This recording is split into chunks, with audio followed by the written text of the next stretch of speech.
मुझे ऐसा लगता है मेरा पार्टनर अब इस रिलेशनशिप में कोई एफर्ट नहीं डाल रहा और मुझे अब इस रिश्ते में कोई इंटरेस्ट नहीं है। ऐसा मीना को भी लग रहा था और काफ़ी लंबे टाइम तक लगा। तो मीना के साथ पता है हुआ क्या, मीना की शादी हुई 3 साल पहले और उन दोनों की लव मैरिज थी। तो लव मैरिज में चीज़ें थोड़ी आसान हो जाती हैं ना, क्योंकि आप जानते हैं एक दूसरे को, और उनका कोर्टशिप पीरियड भी काफ़ी अच्छा था। लेकिन जैसे जैसे शादी हो गई, अच्छा पीरियड भी चल रहा था, अब बच्चा हुआ।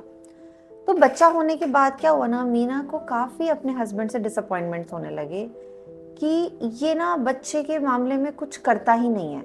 ना ये रात को जगता, ना ये बच्चे का डायपर बदलता, बस खेलता है। जब वो तैयार हो जाता है उसके साथ खेलता है, ना उसे दूध पिलाता, ना हाँ डॉक्टर क्या लेके जाता है, ना उसे दूध पिलाता, डेली बेसिस का उसका कोई काम नहीं करता। और ये बात ना मीना को बहुत परेशान कर रही थी, काफ़ी दिन से परेशान कर रही थी। बच्चा 6 महीने का हो गया था। उसकी मदर इन लॉ भी साथ में थी, उसके फादर इन लॉ थे, उसकी भी मदर आती रहती थी, लेकिन उसका फ्रस्ट्रेशन अपने हस्बैंड से बहुत ज़्यादा बढ़ रहा था, काफ़ी ज़्यादा बढ़ चुका था। और जब बढ़ता है तो कुछ लोग लेते हैं एक्शन। तो जब वो मेरे पास आई थी तो वो यही सोच के आई थी कि क्या मुझे करना चाहिए, मुझे छोड़ देना चाहिए, मुझे रखना चाहिए, क्योंकि कुछ तो करता नहीं, कोई एफर्ट्स तो होते नहीं।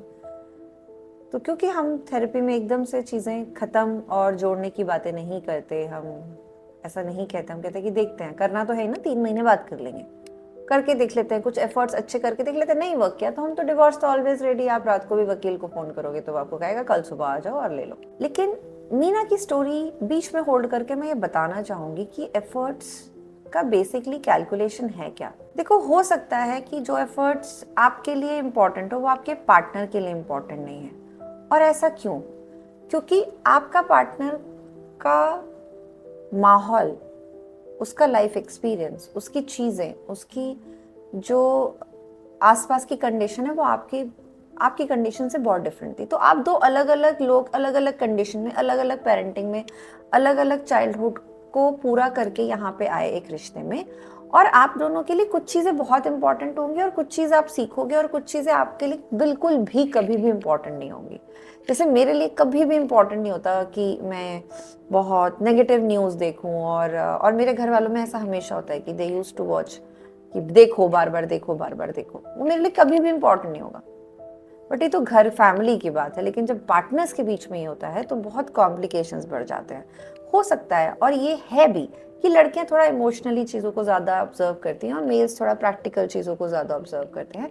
लेकिन मेल्स जब फादर बनते हैं, क्योंकि मीना के केस में बच्चे का एक कंसर्न था कि बच्चे को नहीं देखता, तो अगर हमेशा उसका हस्बैंड चाहता तो वो सीख सकता है, लेकिन वो कुछ और। तो ये हमें समझना होगा कि जो मेरे लिए एफर्ट्स की डेफिनेशन हो सकता है मेरे हस्बैंड के लिए या मेरी वाइफ के लिए नहीं है।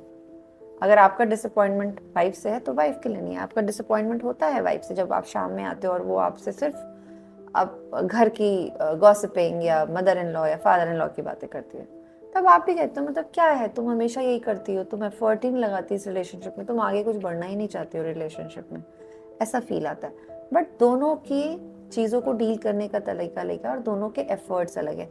एक बहुत कॉमन प्रॉब्लम जो मैंने देखी है कि हस्बैंड्स बहुत इक्विप नहीं होते सेलिब्रेशंस को डिज़ाइन करने में, और फीमेल्स, और जब फीमेल्स करती रहती हैं तो 2-3 साल बाद जब उनके दिन आता है तो वो कहती है ये तो कुछ करता नहीं, हमेशा मैं ही करती हूँ। उसका एफर्ट कुछ और होगा फॉर श्योर। तो मैंने इसी चीज़ को मैंने मीना से पूछा कि ड्यूरिंग द थेरेपी, हम 4th-5th सेशन में थे और उससे पहले मैं पूरा उसका हिस्ट्री समझ रही थी कि वो कैसे ऑपरेट होती है, उसका हस्बैंड कैसे, हमने उसके हस्बैंड की पूरी मैपिंग की, इमोशनल मैपिंग की, उसकी प्रैक्टिकल मैपिंग की, और फिर हमने समझा कि अच्छा, कि है तो बहुत डिफरेंट, कॉमनैलिटीज़ बहुत कम है।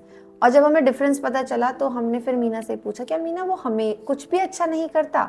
तो उसने कहा नहीं नहीं, वो तो कुछ चीज़ें बहुत अच्छी करता है। वो क्या करता है, जब हमें कहीं जाना होता है तो वो चीज़ें रिसोर्सेज कर देता है, डॉक्टर के टाइम पे जाता है, वो चीज़ें अब अच्छे से अरेंज करता है मेरे लिए। मुझे कभी फाइनेंशियल इश्यूज़ में, मुझे नहीं पता फाइनेंशियल कैसे करता है, लेकिन मेरी कोई विशेज़ उसने कभी, फिर एंड में वो बोली कि लेकिन ये सब नहीं होता है ना, बच्चा तो हम दोनों का है। तो मैंने उसे वहीं पॉज किया और मैंने कहा कि मीना, डिफरेंस यही है कि तुम्हारे एफर्ट्स जिस तरह से तुम देखना चाहती हो वो होता है कि बच्चे के डायपर बदले या बच्चे को दूध पिलाए। वो तुम्हें लगता है जब तक वो नहीं करेगा, एफर्ट्स नहीं करेगा। लेकिन पैरेलली इस सेंटेंस से पहले जितनी तुमने बातें बोली तुम्हारा हस्बैंड वो करता है, वो उसके एफर्ट्स हैं। एफर्ट्स दोनों कर रहे हैं, सिर्फ मेरे तरीके से जब नहीं होता तो हम एफर्ट्स को कंसिडर नहीं करते। देखो, रिश्ते को खूबसूरत बनाना है ना, तो जो सामने वाले का एफर्ट्स है उसको अप्रिशिएट करो और फिर नया ऐड करवा सकते हो। तो अगर मीना को, अगर मैं ये नहीं बताऊं कि देखो जो वो कर रहा है पहले उसको अप्रिशिएट करो, हाँ कि तुम हमेशा मेरे लिए चीजें अरेंज कर देते हो, तुम एक अच्छे हस्बैंड हो कि तुम कभी मुझे फाइनेंशियल प्रॉब्लम नहीं आने देते, तुम बच्चे को भी टाइम पे ले आते हो, लेकिन मुझे ऐसा लगता है, मेरा ये ड्रीम है, मुझे ऐसा अच्छा लगेगा कि तुम बच्चे की इन चीज़ों में भी मुझे मदद करो। देखो जो सामने वाला कर रहा है, अगर आप उसे ऐसे कर देते ना कि तू कुछ नहीं करता और तू कर नहीं सकता, ये बातें पेनफुल होती हैं। इन पेनफुल बातों को कहने से बजाय जो वो कर रहे हैं पहले उसको बताइए और उसके बाद उनसे जो भी करवाना है वो करते हैं। सीखने का स्कोप ही तभी बनता है जब हम उन्होंने जो किया है उसको हम एक्नॉलेज कर दें, उसको हम मान लें, उसको हम उनको ग्रेटफुल हो जाएं। वरना हमेशा ये रहता है कि तुमने कुछ नहीं किया, और जब कोई इंसान ये सुनता है ना कि तुमने कुछ नहीं किया तो वो कभी भी कुछ नया सीखने के लिए रेडी नहीं होता है। ब्रेन बड़ा होता है लेकिन उसकी जो नीड्स है ना, इमोशनल नीड्स, कि सामने वाला जो मैं कर रहा हूँ उसके लिए मुझे अच्छा बोल दे, जो मैंने किया है उसके लिए मुझे अप्रिशिएट कर दे, तो वो नया सीखने का मोटिवेशन हमेशा रहता है।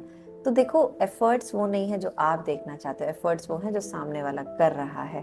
पहले पहले टाइम में क्या होता था, हम मानते थे मेल्स ब्रेड अर्नर है, ये है, और इसके लिए हम उनको, ये सब चीज़ें होती नहीं थी। लेकिन अभी इक्वालिटी का टाइम है। इक्वालिटी में चीज़ें पुराने तरीके से नहीं चल सकती और जैसी मैंने सोची है वैसे नहीं चल सकती। There is always a middle out of it. Middle out कैसा होता है कि हम ये नहीं मानते भाई तुम कमाते हो तो तुम बहुत थक गए, मैं भी कमाती हूँ, लेकिन तुम जो एफर्ट्स मेरे लिए कर रहे हो पहले मैं उनको अप्रिशिएट करूंगी, तुम जो मेरे लिए कर रही हो मैं तुमको अप्रिशिएट करूंगी, और जो मैं तुमसे अपेक्षा रखती हूँ, मैं तुमसे जो जो एक्सपेक्टेशन रखती हूँ वो मैं कहूँगी, तो वो भी पूरी होती है। मुझे याद है कि मीना ने जब इस तरह से अपने हस्बैंड को कहा, और वो अब बच्चे को दूध पिलाता है, मतलब सच में वो ऐसा नहीं है रोज पिलाता है, बट जब भी उसे टाइम मिलता है और उसको भी पता चला, अरे ये तो बड़ा इजी काम है, जहाँ वो बच्चे को होल्ड करने से दिक्कत होती थी अब उसे ये काम बड़ा इजी लगता है और चीजें बढ़ती हैं आगे। तो हमेशा इन इमोशनल डिस्कनेक्शन या इमोशनल चीज़ें जो आपको लगता है कि यही एक काम है, अगर ऐसा नहीं हो रहा है तो रिश्ता सही नहीं है, ये हमेशा वैसे नहीं होता। हर सिक्के के दो पहलू होते हैं। आपका जो पहलू है ना उससे थोड़ा सा उधर होके देखो, चीज़ें समझ में आनी शुरू होंगी। और मेरी दूसरी वीडियो का वेट करना, कुछ ऐसा ही रिलेटेड आपके रिलेशनशिप को जो अच्छा बना सकता है वैसा ही आपको कुछ मिलेगा।